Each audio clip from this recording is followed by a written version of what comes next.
네, 안녕하세요. 탐독주의 제이입니다. 네, 오늘은 채널의 문을 두드려 주셨습니다. 누군가. 그래서 모시게 됐고요. 오늘은 여러분이 잘 아실 두둠치 스테이션 팟캐스트죠. 이웃 팟캐스트라고 그래야 되나? 선배 팟캐스트라고 선배 팟캐스트 같은데 공동 운영자로 계시고요. 유유히 출판사의 대표님으로 계신 이지은 그리고 에디터리님으로 제가 부르긴 하는데 이지은 대표님 나와주셨습니다. 나와주셔서 감사합니다. 안녕하세요. 제가 뭐라고 부르면 좋을까요? 뭐 대표님이라고 불러주셔도 대표님, 되고, 네, 짧으니까. 그렇죠. 네. 에디터리님하고 부르는 사람 있어요? 편집자님이라고 주로 많이 그쵸. 작가님들 좀 이거 부르신 것 같고. 이게 유독 길어가지고 네, 약간 저만 합니다. 네. 안녕하세요, 에디터리입니다. 그런 것 같아요. 한 번도 에디터리님 나오셨습니다라는 말을 들어본 적은 없어서 네. 그럼 저는 대표님 그렇게 부를 예정이고요. 네, 간단히 소개 부탁드립니다. 저는 유유히 출판사에서 책을 만들고 있고, 이웃이죠. 이웃. 이웃? 늘 같은 스튜디오를 공유하는. 그러게 가끔 무서워요. 네. 가끔 건너편에 있고. 같은 요일이랑 시간이 겹칠 때가 있어서 인사를 종종 나눴는데 두둠치 스테이션에서 커피타임 진행하고 있습니다. 그리고 탐독주의를 나오게 돼서 무척 설렙니다. 전 팟캐스트를 호시탐탐 노리고 있었는데 네, 이렇게 빠르게 독립을 하실 줄 몰랐는데 어쨌든 축하드리고요. 네, 감사합니다. 유유히는 지금 독자의 작은 가능성을 위한 책을 만들고 있는 출판사라고 소개를 하고요. 에세이가 주 분야이고 그렇지만 또 만화, 소설, 글쓰기, 사회학, 브랜드 등 독자에게 필요한 책이면 뭐든지 만들고 있습니다. 그리고 이번에 11번째 책. 와, 벌써. 진짜. 네, 수월한 농담이라는 책을 들고 나왔습니다. 아, 네. 다시 한번 나와주셔서 감사합니다.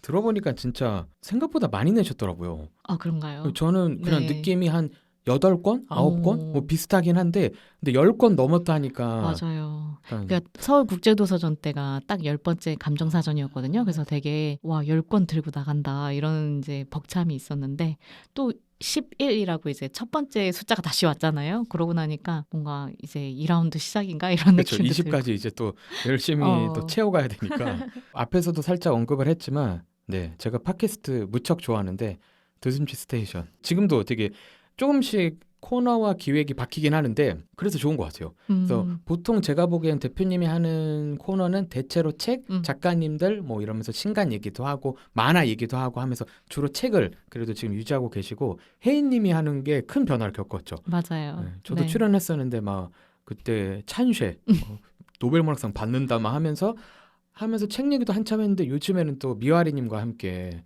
즐거운 매체 쪽으로 이제 매체 쪽으로 하는데 OTT 쪽으로 너무 재밌는 거예요. 네, 근데 정말 방대한 양의 그 콘텐츠를 다 보고 이야기를 하니까 근데 너무 수다가 재밌는 거예요. 그러니까요. 네, 너무 잘 찾았다. 잘 찾았다. 그래서 더 맞는 것 같아요. 음. 뭔가 두둠치 스테이션 했는데 두 분 다 책 얘기만 했으면 그것도 좋은데 그래도 좀 변화를 주면 좋은데 맞아요. 뭐 누가 줄지 모르겠다 했는데 갑자기 각성해서 자기 책 얘기 많이 한 것 같아요. 네, 그래서 저 참 두둠치 스테이션도 잘 듣고 있었는데 네, 이렇게 나와주셔서 감사드리고 독립에는 여러 이유가 있었는데 사실 두둠치 스테이션 보면서 자꾸 어디 가서 대표님 얘기하실 때 내 거다, 내 채널이다, 내 책 얘기하고 싶을 때 내 마음대로 할 거다라는 말을 하실 때 그 표정에 여유가 있어. 내 거니까 내가 일정 맞춰서 유유히 책이든 소개하고 싶은 책 막 소개할 수 있다 할 때 그 표정에 편안함이 있어서 나도 필요할까 했을 때 딱 본 거라 큰 모티베이션이 됐다. 아, 네. 그래서 나와 보니까 좋더라고요. 네. 아무런 간섭도 없고 내 마음대로 할 수 있고 그리고 막 누가 고민해요. 이런 얘기 해도 되냐? 그러면 내 거다. 네, 맞습니다. 참 편안함이 네, 있는 소유주가 되세요, 그러니까요. 여러분. 건물주면 최고인데 채널주는 쉽습니다, 여러분. 채널주는 참 쉽고요. 네, 그렇게 하고 또 유희 출판사 참 제가 볼 땐 종합 출판사 느낌이 강한 것 같아요. 에세이가 진짜 나오긴 하는데 아까 언급했듯이 만화도 나왔었고 브랜드 책도 나왔었고 제가 읽은 것 중에 진짜 재밌게 읽었던 게 용기 있게 얼소스. 저희가 사적으로 만났을 때 얘기를 했는데 제가 살짝 물어봤거든요.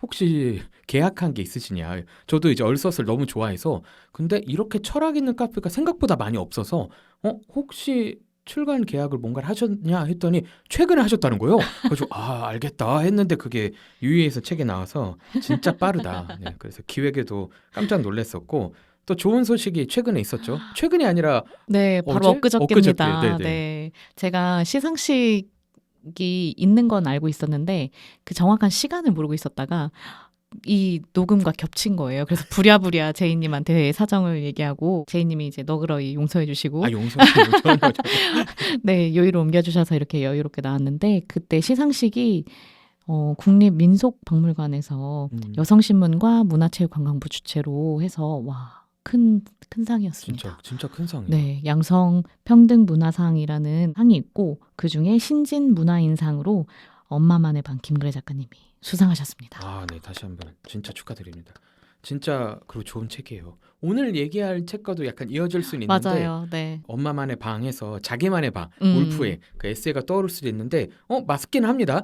근데 저는 그게 좋았던 것 같아요. 엄마의 다양한 모습들이 있을 거잖아요. 우리 엄마들의. 맞아요. 근데 그중에서 일하는 엄마 그리고 혼자로서 살아가는 엄마 근데 멋지게 그래서 너무 저는 기대를 안 했어요. 그러니까 엄마만의 방이라고 해서 아 엄마가 방을 잘 꾸미시나 아니면 그냥 한국에 있으면서 그냥 개인 취미 생활 정도로 생각을 했는데 이 정도면 엄마만의 국가 아니야?라고 생각을 할 정도로 너무 큰 도전을 근데 그러니까 엄마 나이라고 하는 게 되게 웃기지만 되게 나이가 든 상태에서 엄마가 결정을 해서 이동을 하셨을 때의 이야기를 담은 거잖아요. 맞아요. 이런 얘기가 흔치 네. 않아요. 네, 그러니까 해외에 한 번도 나가본 적 없던 분이 아마 저라도 만약에 이런 입장을 해보면 해외에 나간 적이 없는데 갑자기 내가 가서 일을 하느라고 거기서 정착을 해서 살아야 돼요. 그것도 혼자. 이렇게 했을 때 쉽지 않잖아요. 그 결정 자체가. 근데 엄마는 이제 고민을 하시다가 나 한번 가볼래라고 이제 용기 있게 맞아. 그 선택을 하시고 거기 가서 이제 겪는 어떤 일들을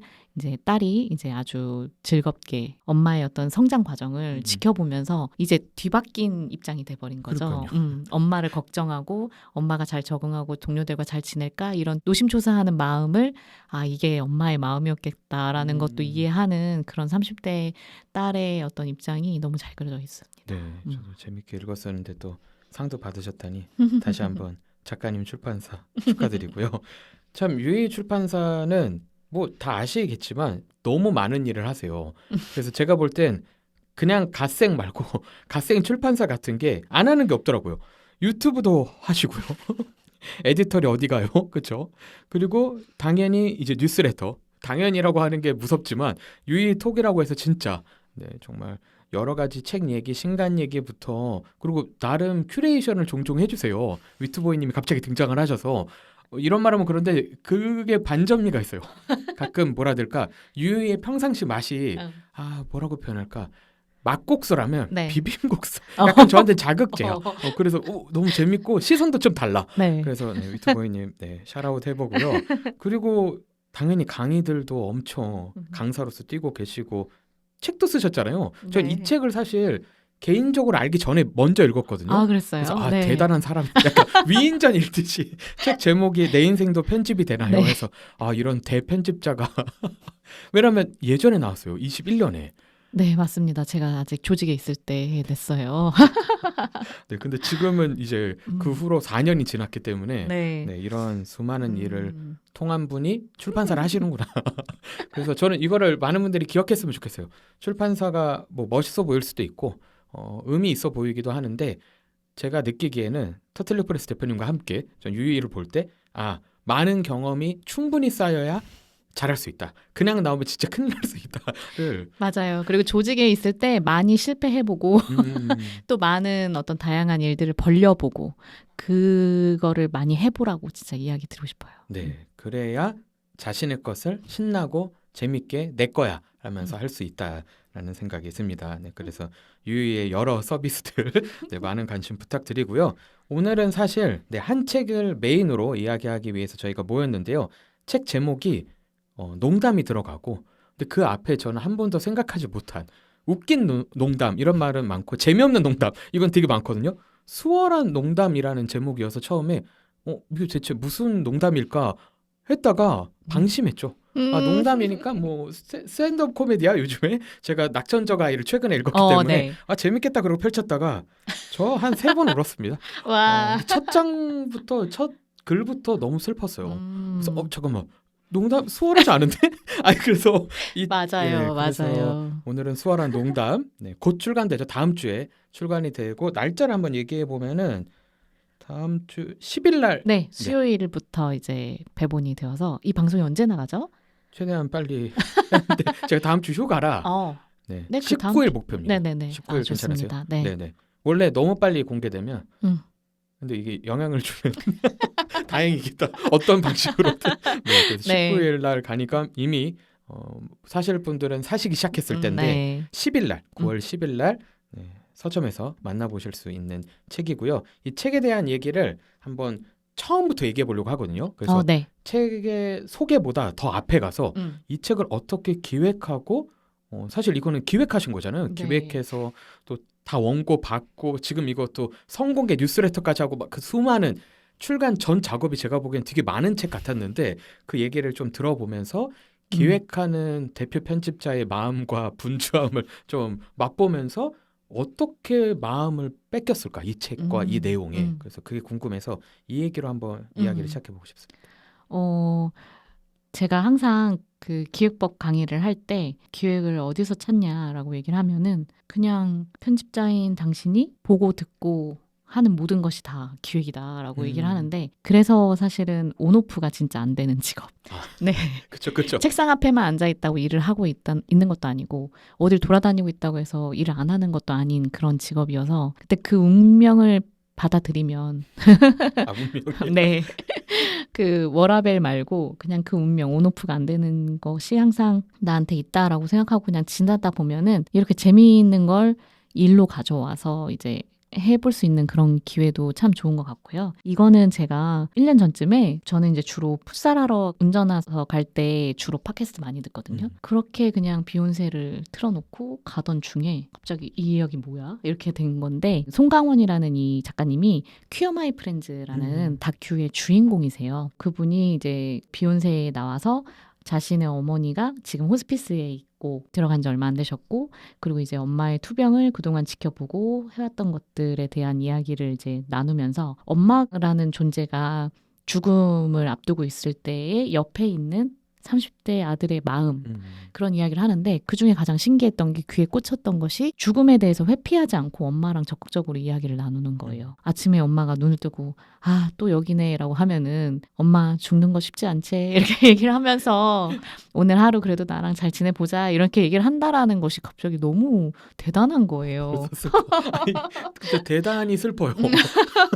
심상치 않다라고 하고 그날 방송이 되게 좋았어요. 그래서 그걸 다 듣고 이분을 어떻게 찾아볼까 하다가 인스타에 비욘세의 사진이 올라왔고 소회를 적어주셨는데 거기에 태그가 있어서 그걸 누르고 타고 들어갔더니 프로필에 브런치가 있는 거예요. 저는 브런치 봤을 때 늘 생각하거든요. 신봤다.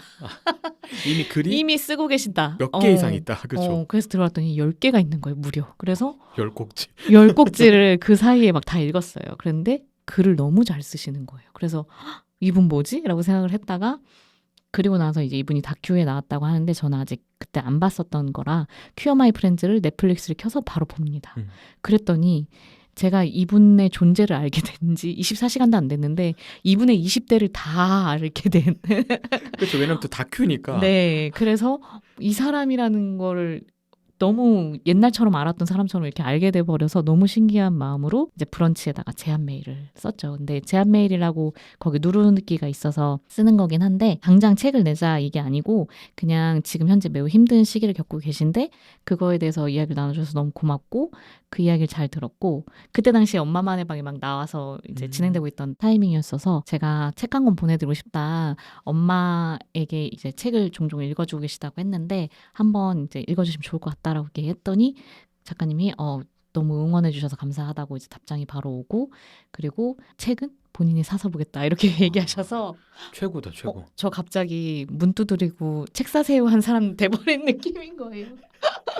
이럴 의도가 아니었는데 갑자기 제가 책을 팔아버렸어. 이렇게 생각했다가 근데 나중에 이제 작가님이 어머님이 이쯤 9월 5일이 일주기였거든요. 그래서 그걸 지나고 나서 이제 본인이 엄마를 계속 쓰고 있다. 그런 시간을 보낼 수밖에 없는 시기를 보내고 있다라고 얘기하시면서 책을 한번 고민해보고 싶다 얘기하셔서 제가 냉큼 계약서 들고 만났습니다. 네, 그래서 이렇게 거의 한 11월부터 올 6월까지 7, 8개월을 꾸준히 글을 한 주에 한 편씩 쓰셔서 저한테 주셨고 매우 성실하신 작가님이세요. 그리고 글도 잘 쓰시고, 네. 그래서 그 부분을 이제 높이 사며 마감이 잘 성실하게 끝났고, 그래서 지금 무사히 책이 나오게 됐습니다. 네, 다시 한번 너무 축하드리고 아니 진짜 대단하신 것 같아요. 디깅이잖아요. 그러니까 그냥 나는 팟캐를 들어. 그래서 들었어. 비욘세. 그러면서 가는 길도 심지어 풋살하러 가는 길이야. 그러니까 그냥 삶을 네. 그러니까 저는 참 인사이트가 많네요. 그러니까 물론 워라벨 너무 좋고 오프 잘해야 돼요. 근데 사실 편집자나 그 특정 일을 열심히 하다 보면 꿈에서도 나오잖아요. 저도 어제 꿈에서 막 주문 부수가 한 자릿수가 더 생긴 거예요. 그래서 막 꿈에서 사장님 찾으러 가는 꿈을 꿨거든요. 그럼 내가 워라벨이 아닌가? 뭐 그럴 수도 있는데 그래도 일에 집중하다 보면 그렇게 떠오르잖아요. 저희도 회사에 좋은 일이 있어서 와. 이동진의 선택 때문에 부수가 많으니까 놀란 거야. 그래서 꿈에서 막 끝까지. 더 커. 그래서 막 그런 와. 기억이 있는데 근데 이렇게 참 온오프가 돼도 좋지만 가끔은 그냥 연결돼서 그냥 뭐 풋살하러 가는 길에 팟캐스트 듣는데 너무 좋다. 근데 거기서 멈추면 안 돼요, 여러분. 네. 멈추지 말고 댓글이라도 남기든지. 그러니까 맞아요. 그래야 나중에 또 비욘세랑 뭘 하든 예를 들면 제가 여기 있습니다. 아, 네, 제가 손 들어야 여기 돼요. 손. 네. 네. 손 들고 그리고 인스타 들어가 보고 태그 그거 약간 숨겨져 있잖아요. 처음에 눌러보고 팔로우하고 프로필 링크에 브런치가 있네. 근데 이게 여러분 이게 불가능한 게 아니잖아요. 무슨 정보를 돈 주고 산 게 아니잖아요. 꽁꽁 숨겨놓은 것도 아니고. 웬만하면 숨겨놓지 않으세요. 그래서 막 그걸 추적해서 결국에는 닫고 그리고 거기서 안 멈추고 글도 읽어보고 그리고 제안하기까지 해본 이거가 진짜 누군가는 똑같은 일상을 살 거란 말이죠. 왜냐면 저도 비욘세를 듣기 때문에 또 나도 듣고 재밌다 이렇게 끝날 수 있는데 내 거니까 출판사가 이렇게까지 기획도 내 거고 네. 연결도 내 거고 이렇게 참 대단한 과정이고 어떤 측면에서 저는 이제 출판사를 할 마음은 전혀 지금 없는데 그냥 그 과정이 부러운 것 같아요. 얼마나 기뻤을까? 보석을 찾았어. 맞아요. 보석의 주인이다 확인해볼까? 아직은 없네. 그럼 한번 그렇습니다. 네. 진짜 이렇게 휩싸이는 어떤 열망 같은 어떤 그 꽂히는 콘텐츠 이런 걸 만나는 게 또 쉽지 않잖아요. 그게 인생에 정말 몇 번 일어날까 말까 한 일이고 그게 또 감사히도 이렇게 바로 책을 만들어 보자 하고 위기투합까지 이렇게 물 흐르듯이 되는 경우가 진짜 1년에 몇 안 되는데 그런 부분에서 매우 행운이었죠. 네, 정말 행운인데 그런 말 있죠. 운도 실력이다. 그러니까 평상시에 열어놓는 거죠. 세상을 맞아요. 향해. 내가 뭘 주울지 모른다라는 마음을 항상 갖고 있어야. 그러니까 마치 그 철봉 같은 데를 확인하는 사람들이 있어요. 운동장 가면 거기에 그렇게 돈이 떨어져 있거나 뭐가 떨어져 있을 수가 그렇죠. 있대요. 제가 너무 천박하게 저의 탐지기를 늘 항상 세우고 다니는 거죠. 정말 기획의 또 한 수인데 그것보다 눈빛이 너무 행복하셨어요. 내가 요렇게 해서 요렇게 만들어서 책으로 이제 나오니까 네. 어떤 의미에서 진짜 부러운 것 같고요. 저도 비욘세를 듣는 청취자로서 똑같은 에피소드를 듣고 저는 너무 슬프다. 나는 어떻게 할 수 있을까? 그냥 이런 감상이 있고 그리고 최근에도 작가님이 계속 나와서 지금 근황도 나누시고 저의 기획 이야기까지 다 해버리셔서 약간 대표님이 무섭다. 철두철미하게 자기를 마감하게 만든다. 뭐 이런 얘기도 들으면서 그래서 저도 이미 이야기를 듣기 전에 알고 있었어요. 그런 과정이 흘러갔고 작가님 입장에서는 되게 철저히 관리받으면서 일정대로 부지런히 근데 또 멋있는 말을 또 방송에서 하셨는데 직접 들으셔도 되고요. 근데 이런 말을 하세요. 이게 애도의 방식이었던 것 같다고 자기는. 그게 또 괜히 들으면서 이제 꼭 한번 읽어봐야겠다 했는데 또 나와서 한번 책 소개를 하고 싶다고 해주셔서 너무 기뻤고요. 네, 저 여기 메모해놨어요. 기획이란 이런 거다. 자연스러운 거여야 되고 이거 진짜 맞는 얘기 같고요. 그리고 이 말은 제 말이 중요한 게 아니라 대표님이 또 기획 관련돼서도 강의를 꽤 하셨잖아요. 그래서 이게 약간 사례의 집 같아요. 맞아요. 네. 최근 사례가 뭐예요? 그러면 요렇게 이거입니다. 풋살하러 가는 길에 네. 팟캐 듣다가 연결돼서 하지만 중간에 이성의 끈을 놓은 게 아니라 브런치 글이 있네? 거기서 안 멈추고 글을 확인해보고 그리고 그 말이 맞는 게 진짜 글이 좋아요. 그러니까 어떤 에세이는 주제가 너무 좋아서 가끔 글이 좀 약할 때가 있거든요. 너무 강력하니까 그냥 쓰기만 하면 돼. 그래서 가끔 글이 약할 때가 있는데 저도 깜짝 놀란 게 글이 너무 좋은 거예요. 글 자체가. 그래서 뭐 큐어 마이 프렌드를 안 보고 아무런 사전 지식이 없어도 이미 내가 막 휩쓸려가.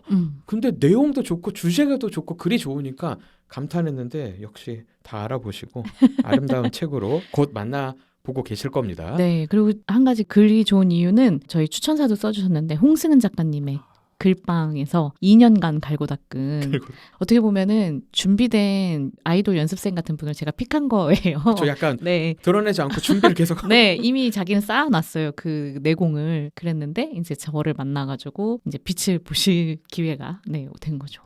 네. 근데 비욘세 들으면 작가님 얘기하시는 게 근데 기대는 안 했다고. 그러니까 이게 책으로 이어질 건 아무 예상 못 하고 그냥 열심히 쓰고 이게 뭐가 되려나 했는데 갑자기 기회가 찾아왔다. 네. 그래서 주변에서도 작가님께 어떻게 책을 쓰게 된 거야라는 뭐랄까 어떻게 작가로 데뷔하게 되는지에 대한 그 궁금증도 되게 많이 갖고 계시다 그러더라고요. 그러면 나도 몰라 이럴 수도 있어. 갈고 닦았더니 갑자기 연락이 왔어.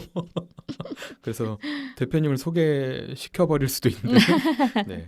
그런 작가님을 진짜 잘 찾았고 작가님도 당연히 잘 준비하면서 저는 작가님의 글에서도 느껴지는데 진짜 어떤 글에서는 여리시고 엄청 말랑말랑하시고 근데 진짜 용기 있어요. 난 그렇게 못했어. 맞아요. 나는 엄마 앞에서 못 울어. 예를 들면. 근데 진짜 저는 그게 진짜 용기 같아요. 뭐냐면 막 소리 지르고 막 이거는 성질이지. 그거는 그냥 성격이 안 좋은 사람일 수 있죠. 접니다. 제가 엄마한테 자꾸 성질 부려요. 그렇죠. 네. 그것도 저는 뭐 그래 그 용기 있게 볼 수 있죠. 용기보다 패기죠. 근데 진짜 용기는 진짜 연약한 모습을 믿을 만한 사람 또는 믿고 싶은 사람, 사랑하는 사람 앞에 보이는 거 이게 진짜 이게 진짜 쉽지 않거든요. 근데 그게 글에 자꾸 있어요. 그래서 뻔하게 슬퍼 너무 슬퍼하다가 이렇게 용기 있게 이 슬픔을 표현하고 이 마음을 전했다고? 거기서 잠깐 멈추는 거예요. 맞아. 멋있어. 그래서 그런 글들과 작가님의 태도를 또 책에서 만나보실 수 있습니다.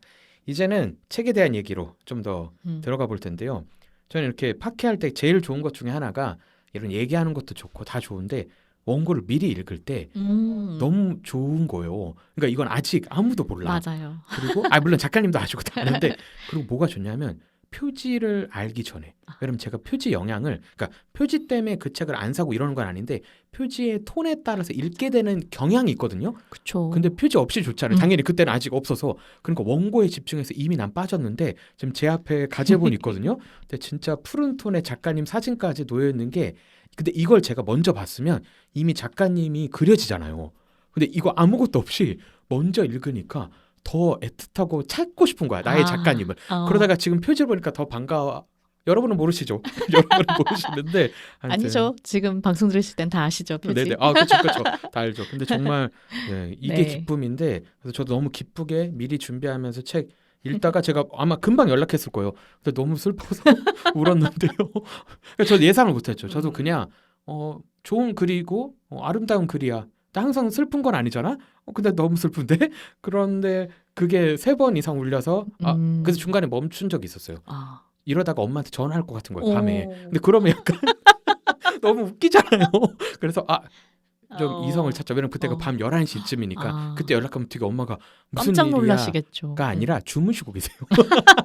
그래서 참고 다음날 읽고 이랬는데 네 그래서 지금은 이제 또 수월한 농담에 대한 책 이야기로 한번 들어가 보겠습니다. 네. 감상을 제가 미리 얘기했는데 슬퍼요. 슬픈데 감정만 막 담긴 게 아니라 죽어가는 엄마 앞에 자신의 삶도 한번 돌아보고 엄마와 나의 관계를 쭉 한번 기록해보는 거예요. 그리고 작가님이 방송에도 얘기했고 책에도 얘기한 걸로 기억을 하는데 이게 애도의 방식이다. 지금 어머님은 돌아가신 후고 그러니까 그 엄마가 죽음까지 어떻게 도달을 했는지 나는 그 곁에 어떻게 있었는지랑 중간중간에 진짜 영화 같기도 해요. 플래시백처럼 과거가 갑자기 소환되면서 그때의 엇나간 기억들, 감정들도 나오고 어머니의 죽음을 딱 지나가면서 또 남겨진 기록들 하면서 근데 저는 그 어머니의 죽음 후 글이 이상하게 너무 슬펐어요. 엄마가 아예 등장 안 하는 에피소드가 꽤 있거든요. 근데 슬퍼. 왜냐면 이미 나 알겠어. 엄마가 어떻게 살으라고 얘기한 걸 작가님이 그걸 기반으로 살고 있다는 느낌이 드니까 아름다운데 슬픕니다. 지금 슬프고 이 책을 읽었는데 하나도 안 슬프다. 일 수 없는데 근데 마냥 슬프지 않고 좀 따뜻하게 슬퍼요. 맞아요. 근데 네. 아름답고 그냥 마냥 막 엄마 보고 싶어 이런 톤이 아니라 아, 이런 사랑과 이런 오해와 이런 관계들이 나를 지금 만들었었지. 근데 이 관계들은 영원하지 않다를 또 가르쳐줘서 참 교훈적이기도 합니다. 어떻게 보면. 네, 이렇게 너무 재밌고 푹 빠져서 읽었었는데요. 이 책에 대한 얘기를 한번 같이 나눠보도록 하겠습니다. 방송을 통해서 처음 책 정보를 접하시는 분들에게 책 소개를 어떻게 해주실 수 있을까요? 제가 어제 오늘 MD분들 만나서 소개를 하고 왔기 때문에 전문으로. 준비되어 있습니다. 13분을 떠들 준비. 아, 정확히 13분 하셨다고 하더라고요. 네, 이 수월한 농담은 다큐 퀴어 마이 프렌즈라는 곳에서 그 영화에서 이제 주인공이었던 송강원 님의 이제 첫 책인데요. 폐암 사기 그리고 5년 생존율이 8.9%라는 이 숫자를 이제 듣습니다. 미국에 있던 중이었는데 엄마가 이제 그렇게 폐암 사기라는 말을 듣고 삶의 우선순위가 그냥 단숨에 바뀌어서 모든 생활을 다 정리하고 바로 부산에 있는 엄마 곁으로 아들은 이제 떠나는데요. 3년간의 투병과 돌봄이 있지만 또 한편으로는 이게 애도 일기일 수밖에 없으면서도 동시에 그 안에 송강원이란 사람 이 사람에게도 이제 많이 초점이 맞춰져요. 그래서 아까 말씀하셨듯이 엄마와의 관계 안에서 어떤 사랑을 느끼고 어떤 영향을 받고 지금의 내가 되었는지 이런 이야기도 이제 같이 들어가 있고요. 엄마가 굉장히 아들하고의 관계가 마냥 좋으면서도 한편으로는 막 곁을 막 품어주고 안아주고 막 이렇게 마냥 그렇게 해주시는 분이 아니라 약간의 거리감을 맞아요. 선을 지키시는 쿨하세요. 쿨한 느낌의 엄마예요. 그래서 아들이 좀 약간 투정 부리고 뭐 하는 것 같으면은 전화로 그냥 확 끊어버리는 거기서 놀랐어요. 상처받았어. 너가 뭔가 우울한 건 알겠는데 뭐 알겠다 하고 그냥 끊어버리시는 네, 그런 엄마이기도 해서 사실은 서로를 굉장히 배려하고 위하는 관계인데 그래서 더 곁을 못 주고 옆에 있으란 말을 못하는 그 마음이 잔잔하게 깔려 있는 거예요.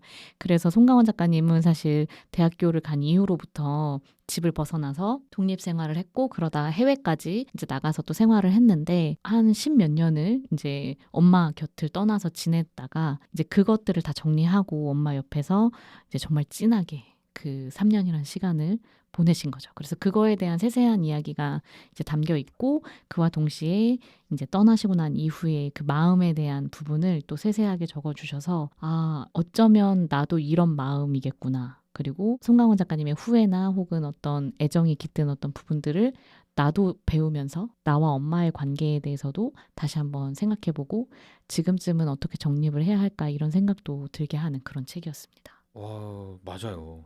여러모로 단순하게 여기서 이 얘기를 하면은 놀라실 분이 있지만 롤랑 바르트의 애도 일기가 있거든요. 네, 그건 맞아요. 진짜 애도 일기만 있어요. 그래서 진짜 짧아요. 음. 일기잖아요. 일기를 길게 안 쓰더라고요. 롤랑 바르트 대학자가. 그래서 가끔은 음. 그가 죽었다. 그는 누군가. 갑자기 그 얘기를 한참 하다가 끝날 때도 있고 뭐 엄마의 추억 얘기를 할 때가 있는데 그거는 진짜 애도 일기로 끝났거든요. 근데 이 책은 그런 의미에서는 그런 애도 일기는 아니에요. 왜냐하면 죽음을 앞두고 이미 엄마와의 대화와 에피소드들도 충분히 나오면서 말하신 대로 작가님의 삶도 나와요. 작가님의 삶도 충분히 나오기 때문에 저는 그런 측면에서 이거는 단순한 물론 애도의 방식과 애도의 글이 들어있지만 애도 일기를 넘어선다라는 네. 측면에서 저 사실 수월한 농담을 읽고 애돌기 예전에 읽어서 다시 읽었다가 수월한 농담이 훨씬 좋은데? 죄송합니다. 야, 이거 약간 위험한 발언인데 좋아하는 학자인데 네. 이 측면에서는 이분 좀 덜 슬펐네. 아니랬다. 내가 롤랑 바르트라서 아니라게 썼다. 약간 그런 마음, 그러니까 약간 좀 덜 솔직한 느낌이 들었는데 저는 수월한 농담은 쩌릿하게 다 얘기해 주셔서 더 용기 있었던 느낌이 들었어요. 맞아요. 이거 좋다. 네. 롤랑 바르트보다 용기 있는 글. 진짜 저는 그런 측면에서 놀라기도 했고 참 이 책의 키워드를 저 혼자 정리하는 게 쉽지 않은 이유가 이 정도면 종합서다. 돌봄노동 관련 얘기가 맞아요. 나와요. 네. 저는 가정 방문형 호스피스가 있는 거 처음 알았어요. 맞아요. 정보성이 있는데 첫 번째가 가정형 호스피스 서비스고 두 번째가 호스피스 병동은 60일만 허용한다. 그러니까요. 네. 그러니까 그런 정보를 제가 어디서 그냥 대충 아는 거죠. 호스피스 가면은 그런 결정을 하셨고 이제 가망이 별로 없을 때 그래도 삶에 어떻게 보면은 그나마의 자유도와 삶으로 선택을 한 거야. 이 정도만 대충 알았지. 60일 병동 60일밖에 못 있어? 그럼 너무 짧은데? 그러면 그 안에 세상을 떠나지 않으신 분들은 이제 전원을 해서 그쵸. 다른 병원으로 요양병원으로 이제 가서 이제 또 준비하셔야 되는 네네. 그런 과정들이 있더라고요. 네, 참 음. 그래요. 그 과정이 참 무서워. 그러니까 이게 어떤 감정이겠어요. 60일 안에 죽음을 맞이하지 못하면 힘든 서류 작업과 행정 업무를 거쳐 또 다른 병동으로 가든 아니면 말씀하셨듯이 호스피스 요양원으로 가야 되잖아요. 참 이게 사람이 그 참 작가님이 한 말이지만 슬픈 게 죽는 게 쉽지 않다라는 말이 그냥 개인의 선택만이 아니라 이게 너무 사회적으로 얽혀 있어서 복잡해요. 쉽게 죽지 않아. 맞아요. 그리고 그 작가님이 이제 호스피스를 검색할 때 그 마음이 여기에 이제 또 적혀 있는데, 그러니까 엄마가 죽음을 원하고 이제 떠날 준비를 하고 계시고 그런 와중에 내가 결단을 내려서 그 호스피스를 검색을 해야 된다라는데 그 검색을 쉽게 못 하시거든요. 한 이틀간은 충분히 슬퍼하다가 진짜 끝이다라는 생각을 하면서 이제 호스피스를 검색하는데 그때 이제 가정용 방문 그 호스피스를 알게 된 거고 그 덕분에 이제 돌봄을 같이 하시는 아버지와 자신이 조금 도움을 많이 받았다 이런 이야기를 해주시죠. 저는 이런 게 물론 전문 도서에 이런 내용이 있겠죠. 근데 누가 전문 도서로 호스피스의 뭐 행정 체계와 종류 이런 책을 누가 그런 내용이 들어간 책을 안 볼 텐데 전 이렇게 솔직히 그리고 최대한 내용을 담아 주시니까 난 에세이를 읽었는데 사회과학적 이해가 생겨. 그러면 내 주변에 혹시 내가 그런 비슷한 상황이면 검색을 잘해야 되고 제도를 한번 확인을 해봐야겠다 이런 생각이 들어서 너무 그런 부분도 그래서 참 키보드가 그러니까 여러 개인 거예요. 에세이인데 애도일기보다 좋고 그러니까 이런 그리고 엄마와의 또 관계 얘기가 진짜 메인 카테고리죠, 진짜. 맞아요. 네. 근데 그게 마냥 이러지 않습니다. 사랑하는 우리 엄마 죽지 마 아니에요. 엄마와 자꾸 어긋나는 내용들도 나와요. 맞아요. 근데 네. 그렇다고 엄마가 무조건 나빴던 것도 아니고 자기의 선택이 옳았던 것도 아니야. 그냥 서로 부족해. 근데 그 어긋남을 그래도 기록을 해버려. 서운했던 얘기도 하시고 네. 그리고 정말 앞부분에 그 부모님이 이혼을 고민하시면서 자기를 데려갔는데 난 기억한다 할 때 그때 우셨죠? 무섭죠. 아니 왜냐면 사실 이렇게 말하면 좀 그런데 심파를 싫어하거든요. 왜냐면 제가 심파에 다 울어요. 진짜. 꼬맹이가 나오면 울고 아. 그래서 감기라는 한국 영화가 있어요. 네. 최악의 심파 영화예요. 그 장면 중 이거는 이제 오래된 영화니까 그 뭐가 있냐면 꼬마 여자 아이가 있고요. 그리고 걔를 향해 누가 막 총을 쏴서 걔가 서 있는데 총구가 향해지고 있는 거예요. 총이 막 다다다다 쏘면서 그쪽을 향해 있어. 그랬더니 엄마가 안고 있나 그러고 남자 주인공이 뛰어가면서 안 돼 하면서 끌어안으니까 뭐 군인이 고민하면서 총을 안 쏘는 그 아주 심파스러운 장면에 엉엉 울고 저는 심파를 안 좋아하는 게 제가 울어서인데 어린아이가 나오고 아이가 슬퍼하면 울어요. 저 해리포터 보고도 울었어요. 그 마법사에 돌 때 애가 너무 슬픈 거야. 그래서 이 장면에서 근데 이거는 섬뜩하더라고요. 그러니까 부모님이 애가 너무 어리니까 모르겠지. 안 돼. 애 다 알아요. 근데 그걸 기억하고 근데 작가님도 그거를 당연히 너무 어리니까 구체적으로 막 내가 뭘 입었고 이런 게 기억나는 게 아니라 그때 그 감정의 약간 그 분위기 뭔가 깨질 것 같은 그 나의 일상 이거를 시작을 하는 게 소름이었어요. 그러니까 정말 하나도 안 뻔해요.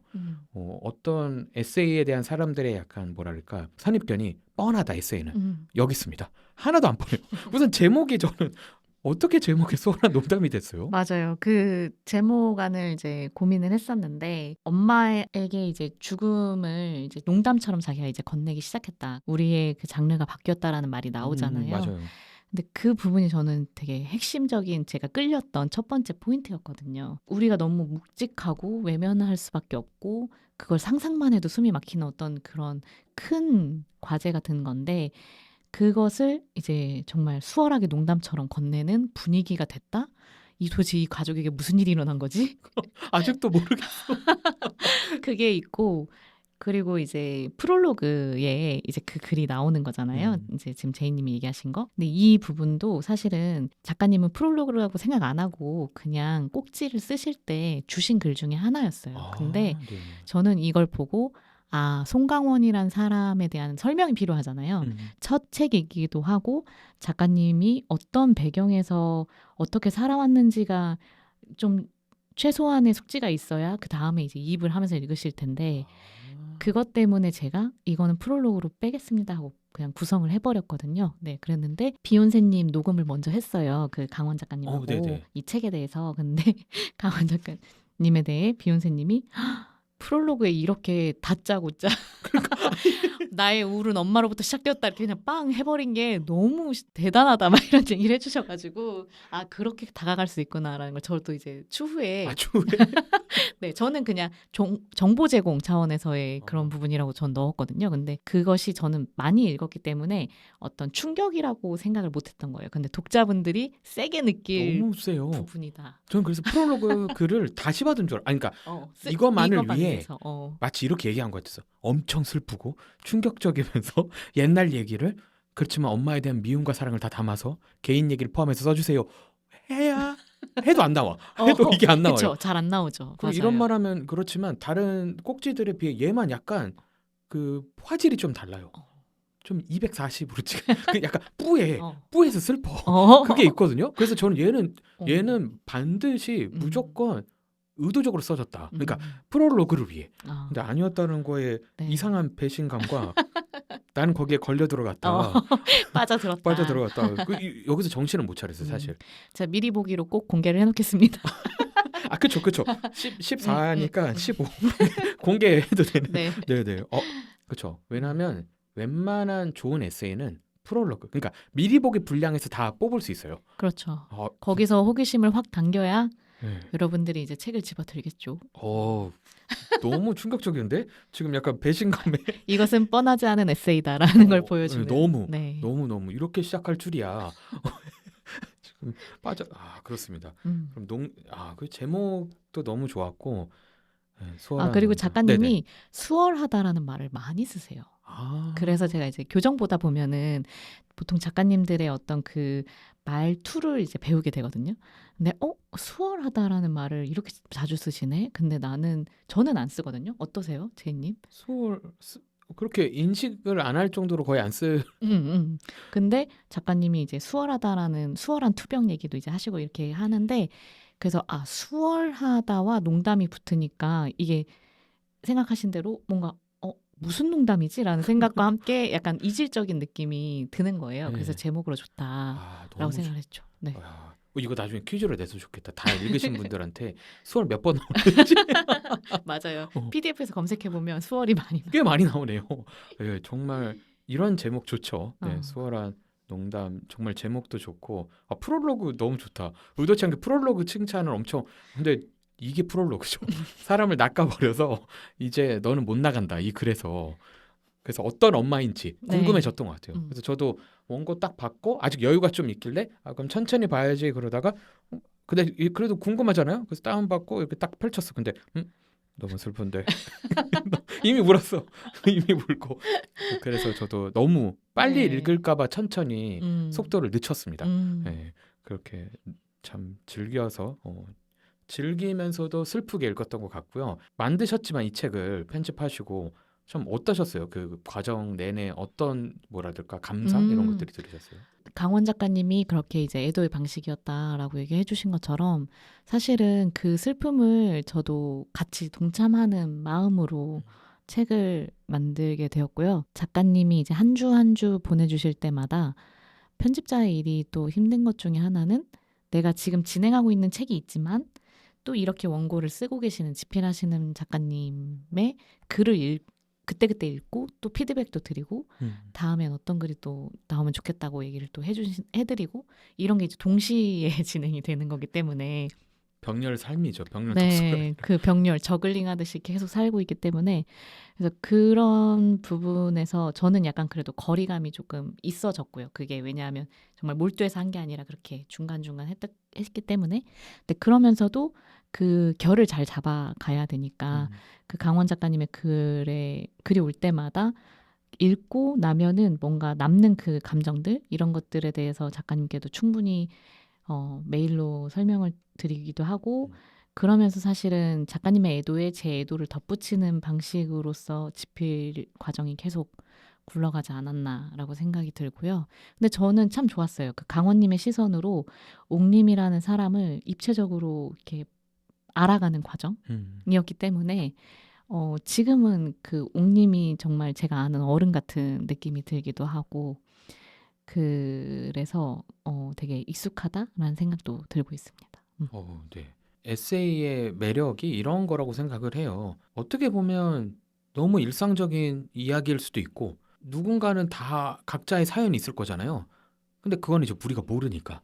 근데 잘 쓰여진 에세이는 그 자신의 삶과 그 누구나 있을 법한 사연이지만 내 사연 속으로 독자를 잘 데려가서 하지만 그 가운데서 당연히 글도 잘 써야 되고 목차 구성 이런 걸 통해서 한번 어느 정도는 안전한 가공된 하지만 진심을 최대한 담으려고 했던 이 여정을 떠나는 것 같거든요. 한 하루짜리 최소한. 그럴 때 딱 나오고 나면 마치 너무 좋은 여행지를 갔다 오면 최소한 피부가 타든지 어떤 뭔가 흔적이 남잖아요. 그것처럼 저도 딱 읽고 나서 그런 게 많이 남았던 것 같아요. 아주 단순하게는 기본적으로는 아마도 생물학적으로 우리 부모님이 나보다 먼저 돌아가실 거는 자연스러울 거야. 물론 뭐 순서는 모른다고 해도. 근데 나는 얼마나 그거를 생각을 해봤을까? 왜 나는 나만이 아닐 수 있지만 왜 부모님을 대충 대하는 성향이 있을까? 왜 그럴까? 어떻게 보면 되게 소중한 분이잖아요. 뭐 두 분이 다 안 그러더라도 저선 한 분하고는 누군가랑은 되게 소중하고 애틋할 수 있고 또는 정반대로 너무 미울 수도 있거든요. 근데 어쨌든 그 존재, 나를 어찌 됐든 법적으로 최초로 엮인 사람이잖아요. 그 존재들. 그 존재들이 어떤 방식으로든 떠나게 되고 어떻게 보면 떠난 사람도 있는데 그거에 대해서 너무 준비가 없었다. 그리고 준비를 할 마음이 없었다가 더 충격이었어요. 준비도 안 했고 준비할 마음이 아예 없었던 거예요. 그럼 난 또 닥치면 마치 무슨 사고 당하듯이 그 일을 처리하는 것만이 맞나? 라는 생각을 할 때 그게 딱 떠오른 거예요. 아, 내가 너무 다 어떻게 보면 제일 기억해야 될 것을 떠나보낸 게 아닐까. 정말 뻔하디 뻔한 말처럼 무슨 메멘토 모리 이렇게 죽음을 기억하라 그런 억구가 중요한 게 아니라 생각해보면 자연스럽게 저도 이제 30대고 그럼 부모님은 당연히 더 나이가 많으실 텐데 그때 그분들의 죽음을 내가 잘 보내드릴 준비와 생각도 없으면 이거 좀 이게 이상한 게 아닐까? 역으로? 라는 생각이 들어서 그 생각이 좀 많았고 또 하나는 진짜 작가님이 이렇게 엄마의 죽음을 딱 듣고 나서 엄마가 이제 곧 죽게 될 거라는 걸 정말 미국에서 돌아오고 함께 있으려고 할 때 야 진짜 이런 아들 너무 멋지고 나는 못할 것 같다라는 생각도 들면서 이게 그냥 단순히 아들만이 아니라 내 친구 또는 내가 아는 사람이 누군가를 위해서 이렇게 해주는 것이 엄청난 힘이 될 거라는 거에서 맞아요. 그냥 네. 이게 이게 그냥 부러워 이게 단순한 게 아니라 야, 이런 사람이 자기 인생에 있다는 게 얼마나 든든할까. 다 저도 내팽개치고. 그게 너무 좋았는데요. 옥님의 그 죽음에 있어서 그 여정을 정말 기꺼이 함께 해주려는 마음, 옥님이 무엇을 원하는지 캐치하고 그거를 어떻게든 불편함 없이 해보려고 하는 그 아들의 마음이 그 아들이 아니라 그냥 그 사람의 존재가 너무 부럽고 너무 좋은 관계였다라고 생각을 했어요. 그 마무리를 짓는 것에 있어서 만들어주는 그 사람이 옆에 있다라는 게 얼마나 든든했을까. 네. 진짜 든든했을 것 같고 참 저는 읽다가 제일 좋았던 것 중에 하나가 경고문 있는 챕터가 있습니다. 네. 그 내용은 자세히는 안 할 거예요. 꼭 읽다가 갑자기 저처럼 당하셔야 됩니다. 갑자기 읽다가 네? 그래서 저 거기서 멈췄어요. 또 한 번. 왜냐면 나 준비가 안 됐다. 나 이거 준비가 난 이미 프롤로그에서 깨진 사람을 그게 여러분 너무 걱정 안 하셔도 꽤 빨리 나와요. 근데 잠깐만. 일부입니다. 날 네. 이렇게 끝내버리면 안 되잖아. 그러니까 마치 내가 여행을 갔는데 여행 첫날 나의 체력을 박살내버리면 안 되잖아요. 근데 이러다가 내가 영원히 털릴까봐 여기서 일부러 멈추고 잠깐 멈췄다가 잤다가 이제 악몽을 꿨죠. 경고문을 읽었기 때문에. 네, 근데 저는 이게 진짜 친절한 것 같아요. 저는 이제 물론 문학은 좀 애매한데 에세이든 넌픽션이든 그런 특정 예민한 분이 반응할 만한 주제에 대해서 좀 경고를 해줘야 될 때가 있거든요. 네, 저는 경고문을 넣을지 말지 고민이 당연히 되었어요. 왜냐하면 작가님은 써주셨거든요. 근데 이거 저의 입장에서는 한 이런 경고문을 내가 본 적이 있던가? 맞아요. 네. 그게 좀 약간 의아해서 진짜 궁금하시겠다. 도대체 무슨 경고문이야 대체? 책을 읽는데 경고문이 있다고? 먹지 마세요인가? 이럴 수도 있어. 네, 그래서 잠시 고민을 했다가 근데 이렇게 경고문을 써주는 강원님의 마음까지도 네. 사실은 이 에세이에도 결일 거라고 생각을 해서 저도 잘 넣어본 적은 없었지만 작가님이 제안 주셔서 그냥 그대로 가보겠다라고 해서 넣었는데 그 경고문을 읽고 실제로 저는 만약에 명문장 하라면 그 문장을 읽고 싶어요. 근데 읽을 수는 없죠. 그걸 읽으면 안 돼. 이거 스포야. 제가 보면 중요한 스포 중에 하나여서 진짜 그럼 너무 작가님의 마음 최고 그거를 편집으로 안 없애주신 대표님도 최고예요. 저는 거기서 나 진짜 그러니까 어떤 책은 작가님의 마음이 토해낸 데가 있어요. 그러니까 어떤 책이든 그럴 맞아. 때 이것까지 보여주신다고 해서 반가울 때도 있지만 때로는 너무 힘들다. 뒤로 이렇게 물러나게 네. 되는 그 지점이 그래서 저는 이 챕터 앞에서 딱 그 생각까지 했어요. 야, 이거 좀 필요한데?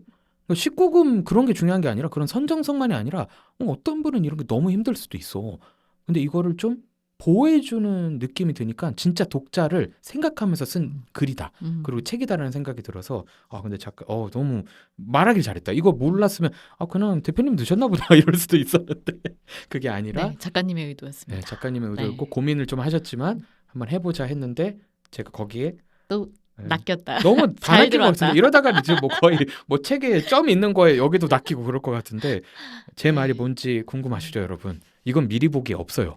네, 책을 읽으셔야 합니다. 책을 근데 진짜 저는 진짜 추천해요 여러분. 이거 광고 당연히 아니고 제가 뭐 아무것도 없는데 작가님도 몰라요 저 지금. 근데 진짜 전 이런 글이 마음을 목욕시켜 주는 것 같아요. 한번 쫙 해서 사실 맨날 똑같은 회사, 똑같은 출퇴근길 막 이렇게 하다 보면 마음이 저는 경직된다고 생각하거든요. 이게 익숙해지는 게 아니라 딱딱해져서 딱 그대로만 사는 거예요.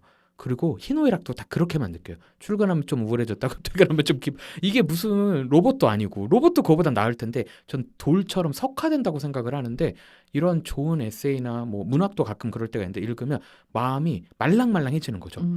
물론 근데 좀 울긴 해야 돼요. 대체로 그러려면 울긴 해야 되는데 그래서 그런 참 장치들이 다정하게 책들 중간중간에 있어서 너무 좋았던 것 같고요.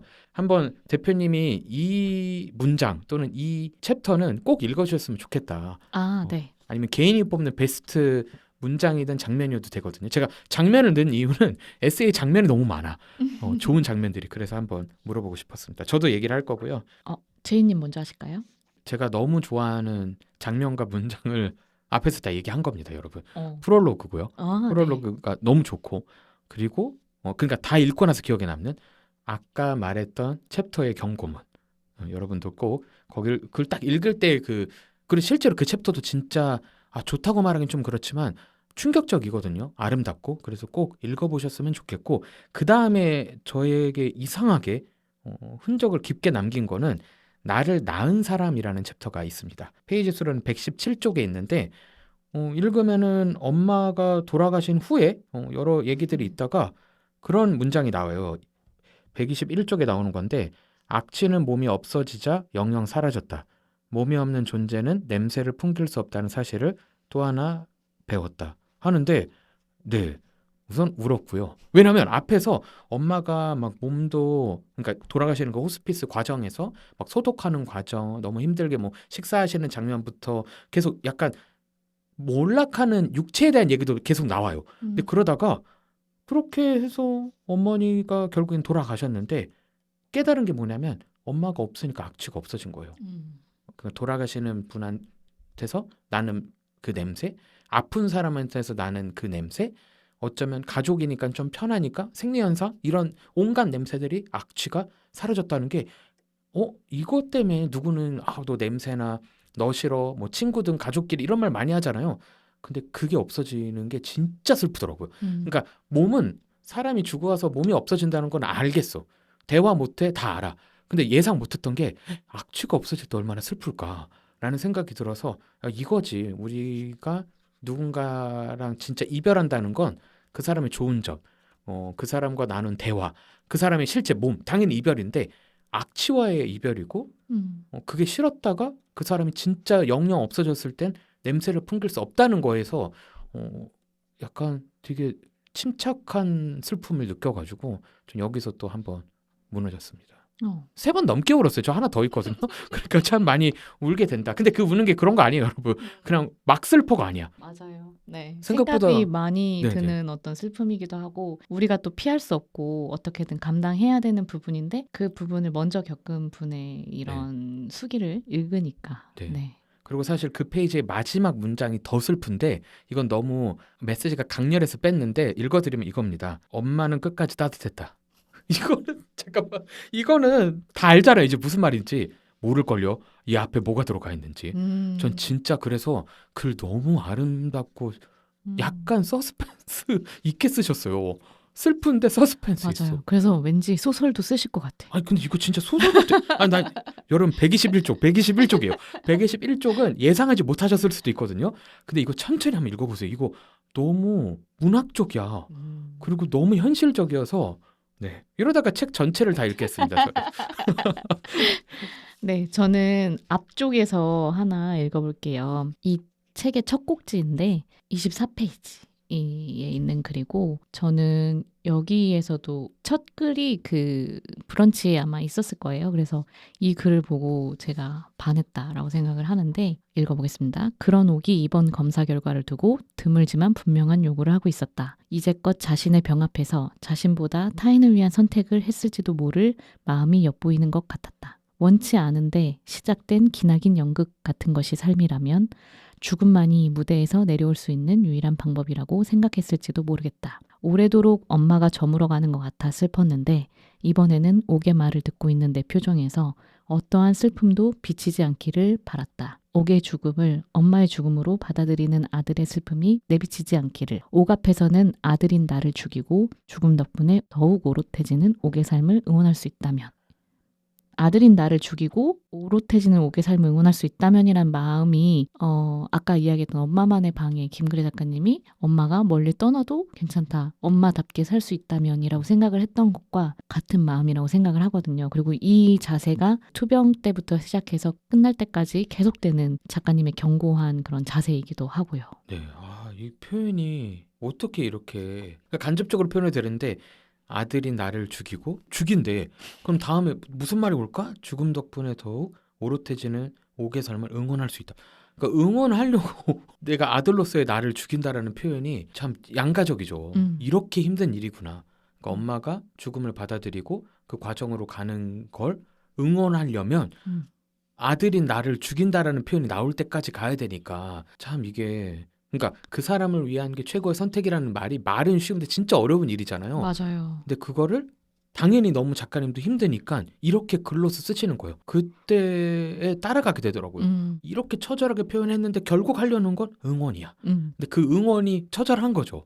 그러니까. 그리고 나서 사실은 저는 또 이 책의 가장 중요한 아까 그 사건은 얘기하지 않더라도 이렇게 이야기를 굳세게 먹고 엄마의 모든 해방을 기다리면서 같이 농담도 던지면서 이렇게 시간을 보냈는데 사실 2부 시작하고 이제 엄마가 떠난 직후에 쓰신 글을 보면 자신도 예상치 못한 정말 거대한 슬픔이 덮치는 그 시간들을 견디는 게 나오는데 이거는 진짜 뭔가 그 소중한 존재가 떠났음에도 불구하고 지금 살아가고 있는 사람들을 보면 어떻게 저렇게 큰 일을 겪고도 잘 그래도 삶을 살아가고 계시지? 어떻게 견뎠을까라는 이런 그 궁금증들이 제가 좀 많았거든요. 근데 그게 견뎌야 해서 어떻게 방법을 찾은 게 아니라 그냥 시간을 가지고 계속 슬픔을 끌어안고 갈 수밖에 없었다라는 거를 나중에 저도 겪어보고 나서야 이제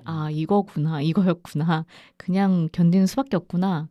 파도 치면 거기에 휩쓸리고 그냥 흔들릴 수밖에 없구나라는 생각을 했는데 딱 그런 부분도 또 뒤에 나오기도 합니다. 네, 진짜 뻔하게 접근하면 이 책의 절정은 엄마의 죽음이어야 되는데 읽으시면 생각보다 어디 가셨지? 이러실 수 있어요. 전 그게 진짜 현명한 선택이자 이 에세이를 너무 아름답게 만드는 것 같아요. 그러니까 어떻게 보면 영화적으로 그냥 상업 영화적으로 치면은 클라이막스가 될 것 같은 엄마의 진짜 그 죽는 순간은 쏙 없고 갑자기 작가님이 혼자 뚝 떨어져 있는 거예요. 그리고 갑자기 딱 시작되는 꼭지에서는 그냥 그렇게 되게 침착한데 근데 약간 날씨가 바뀐 느낌이 있어요. 너무 침울한데 근데 울지는 않는 느낌이야. 그러다가 서서히 가면서 알고 봤더니 계속 울고 있다가 잠깐 멈춘 그 모습이 그려지니까 야 이거 나 어떡하냐. 진짜 와 저는 그랬어요. 제가 이제 그리스 비극 이런 거 좋아하거든요. 근데 최근에 본 책 중에서 그런 말이 있더라고요. 그리스 신화에도 이런 게 나오는데 연인이 죽거나 무슨 일을 당했을 때 그 자리에서 서서 노래 부르면서 막 나무가 되는 사람들 얘기들이 있잖아요. 그래서 그거가 뭐 거의 인류 역사의 최초의 동반 자살 기록 뭐 이런 걸로도 이제 푸는 사람들이 있는데 그런 말을 해요.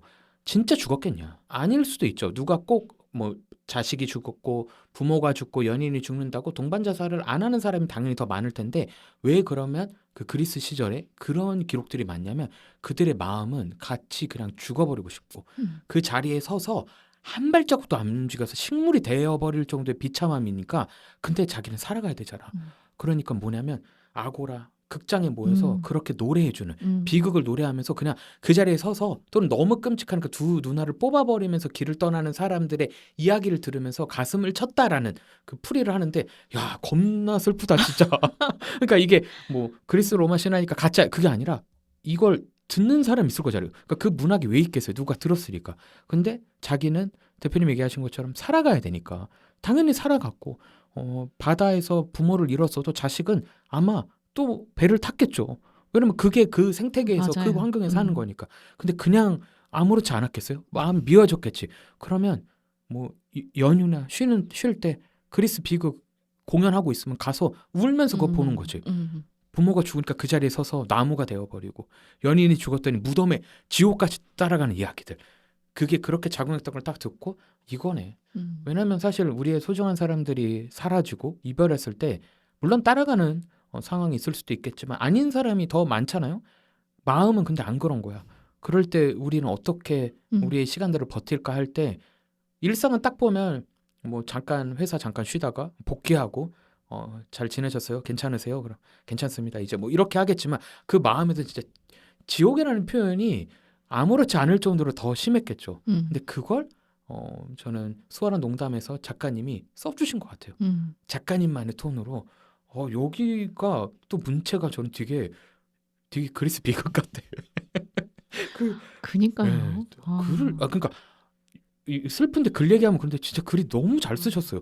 이렇게 잘 참으면서 이야기를 아름답게 만드시는 재주가 있으셔서 근데 그걸 끝까지 안 놔주셔서 너무 좋았어. 엉엉엉 써도 전 괜찮거든요. 챕터 하나를 엉엉 해도 될 정도의 슬픔인 것 같은데 그걸 딱 참으시고 엄마가 사라진 후의 기록들.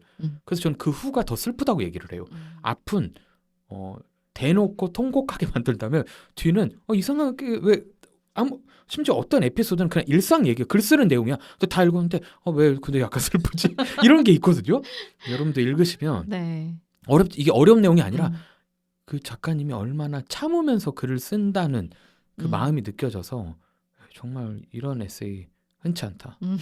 이 영혼이 너무 깊게 가는 것 같아요. 네. 작가님이 이제 엄마의 손글씨라거나 엄마와 이제 뉴욕에서 같이 여행한 그 에피소드와 더불어서 이제 엄마의 유품 중에 혹시 뭘 갖고 계시냐 이런 걸 물어봤었거든요. 근데 작가님은 그렇게 물건을 막 이렇게 오랫동안 쟁이고 하는 스타일이 아니시래요. 그래서 엄마의 유품도 딱 하나 가져왔다. 그게 엄마와 뉴욕 여행 때 본인이 엄마한테 선물로 사드렸던 뉴욕 반지, 나비 반지를 이제 사주었다 했는데 그 반지를 유품으로 이제 본인이 갖고 오셔서 매일 출퇴근할 때 그렇게 보이는 곳에 놓고 엄마 갔다 올게 이렇게 인사하고 다니시는 현재의 모습? 네, 그런 것도 이제 이 안에 있습니다. 다 알지 못하지만 너무나 사랑한 사람을 이렇게 슬퍼해주고 옆에 있어주고 사랑해준 기록이 이런 기록은 시간을 넘어서는 것 같아요. 그래서 읽는데 자꾸 뭐 제가 앞에서 얘기했지만 왜 너는 뜬금없이 그리스 비극이래. 아니야 진짜 그런 감정이 느껴져요. 저는 그거는 인류가 다 가지고 있는 희노애락 아까 얘기했듯이 그거는 진짜 아주 고대부터 있었던 감정이에요. 그리고 앞으로도 있겠죠. 근데 그 감정이 너무 잘 담겨 있고 그리고 특별히 당연히 작가님은 우리와 같이 지금 살아가는 네. 동시대 사람이기 때문에 너무 알아듣기 쉬운 말들로 쓰여져 있으면서 근데 이 슬픔을 언제 우리가 이렇게 천천히 바라본 적이 있었나. 그러니까 사실 막 바다도 바다색 하면 파랗지 않아요. 어디는 진짜 초록색으로도 보이고 노란색으로도 보일 수 있거든요. 계속 바라보면 그렇게 슬픔을 한참 바라보지만 바라보다가 다시 일하러 가는 또 작가님의 그런 일상적인 그런 모습들이 이런 말하면 그렇지만 대견스럽기도 하고 멋지다. 그리고 아 이게 어른이었지 우리는 우리가 생각하는 어른이 막 돈 많이 벌고 막 성공해서 떵떵 그 싫어하는 어른이고 진짜 어른은 이런 상실을 다 딛고 또 살아가.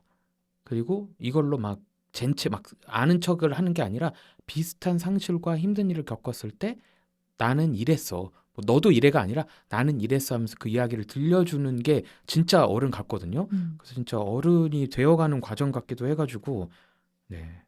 끝까지 이렇게 빨려 들어가면서 읽은 거는 또 되게 오랜만인 것 같아요. 네. 저 지금 너무 든든합니다. 제이님께서 이렇게 아 이거는 빠져서 읽어주셔가지고 더 자신감이 생기는 것 같아요. 사실 이거는 이 책 안 될 수 없어요. 안 될 수 읽으세요. 프롤로그 읽을 수 있잖아요. 그러니까 미리 보기 위해서 진짜 그런 책입니다. 제가 진짜 절 아시는 분은 알겠지만 제가 에세이 추천 진짜 안 해요. 오. 제가 근데 에세이를 안 읽는 독자는 아니고 유유히 책 잘 읽고 그러니까 근데 유희에서 제일 감성 건드리는 것도 있었고 제가 선명한 사랑 그러니까요. 아 맞아. 선명한 사랑도 그 뭐야 표지 얘기해 주시면서 많이 울었다는 얘기를 또 해주셔가지고 제가 너무 또 뿌듯해했는데 이번에도 성공했다.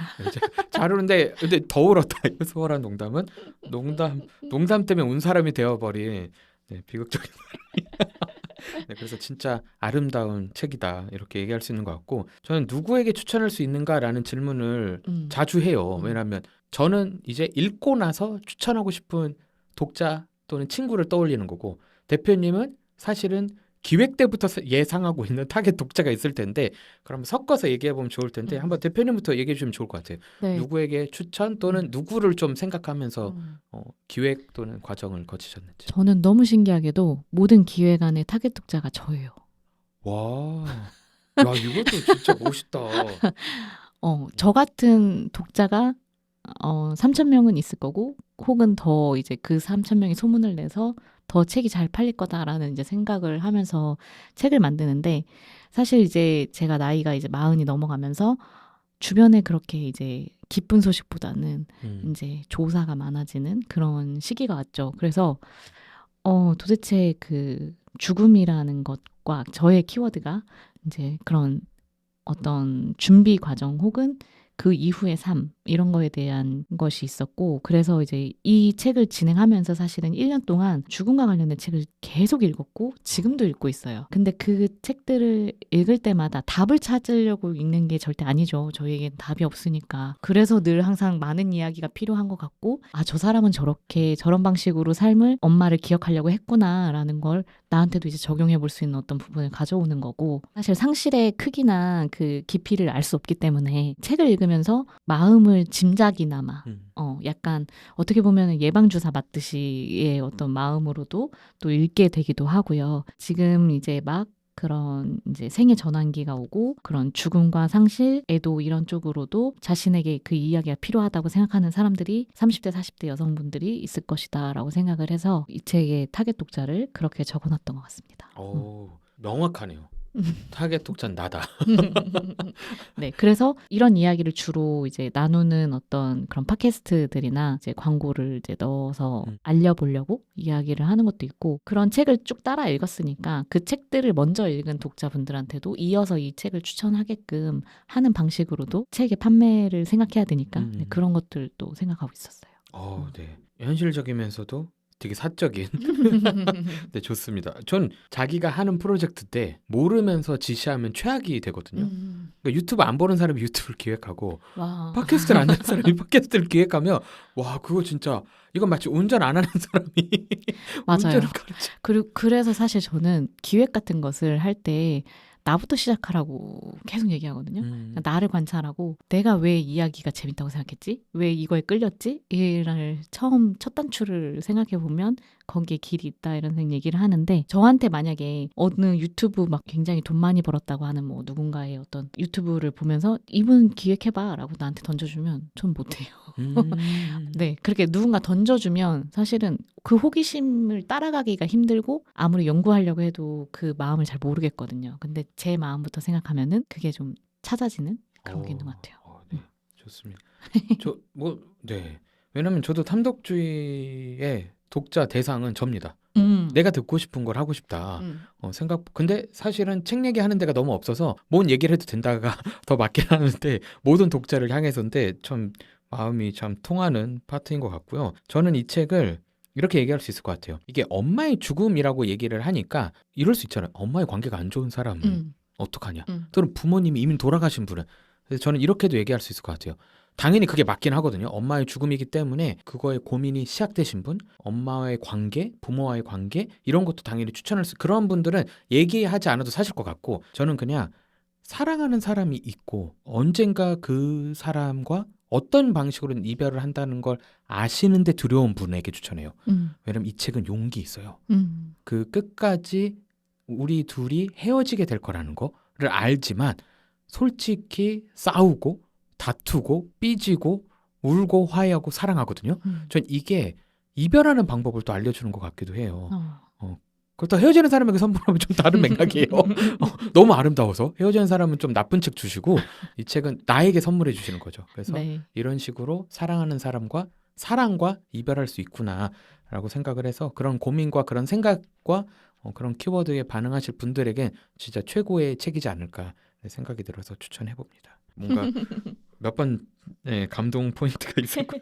네, 그럼 이제 마무리를 할 텐데 마지막으로 책 관련 또는 유희 관련돼서 홍보하고 싶으신 거 있으면 해주시면 좋을 것 같습니다. 네. 저희가 작가님의 첫 책이다 보니 북토크를 준비하고 있습니다. 9월 24일 수요일에 합정역 근처에 있는 문학살롱 초고에서 송강원 작가님과 그리고 송강원 작가님을 글쓰기 스승님으로 홍승은 네네네. 작가님의 사회로 수월한 농담에 대한 더 많은 이야기를 나눌 수 있으니까 혹시 관심이 있으시다면 유유히 인스타그램을 통해서 또 소식을 들으시고 신청해 주시면 또 반갑게 만날 수 있을 것 같습니다. 네, 9월 24일 초고 북토크 너무 좋다. 스승이 사회를 보는 네 그렇게 소식이 있고 네. 오늘 좀 어떠셨어요? 너무 저 믿고 왔거든요. 제이님이 네, 뭔가 잘 통할 거라는 생각이 있었는데 정말 생각보다 더 이 책에 대한 어떤 진가를 알아봐 주시고 그거에 대해 푹 빠져서 저희 같이 표지에 있는 바다를 같이 들어가 본 그런 느낌이네요. 네네. 그래서 너무 좋았고 이 책이 좀 더 그렇게 필요하신 분들에게 많이 가닿게끔 열심히 또 팔아보도록 하겠습니다. 네, 정말 나와주셔서 그리고 무엇보다 문을 두드려줘서 감사드리고요. 오랜만이었던 것 같아요. 한동안 너무 약간 공부하는 책들을 봤던 느낌이 있는데 진짜 오랜만에 아이로 돌아간 느낌을 받았고 실제로 그런 감상에 한참 빠져 있었던 책이어서 너무 행복했고요. 읽는데 행복한 책이라고 생각하면 딱 오래 떠오를 것 같아요. 그래서 저도 좋은 제안 주셔서 감사하고 들으시는 분들도 수월한 농담 정말 표지도 아름답고 글은 더 아름답다 그러면 좀 그런가? 더 아름답습니다. 네, 그래서 정말 이 이야기에 한번 빠지셨으면 좋겠습니다. 네, 오늘은 수월한 농담으로 이야기를 함께 나눠봤고요. 탐독주의는 또 다른 책 이야기로 돌아오겠습니다. 감사합니다. 감사합니다.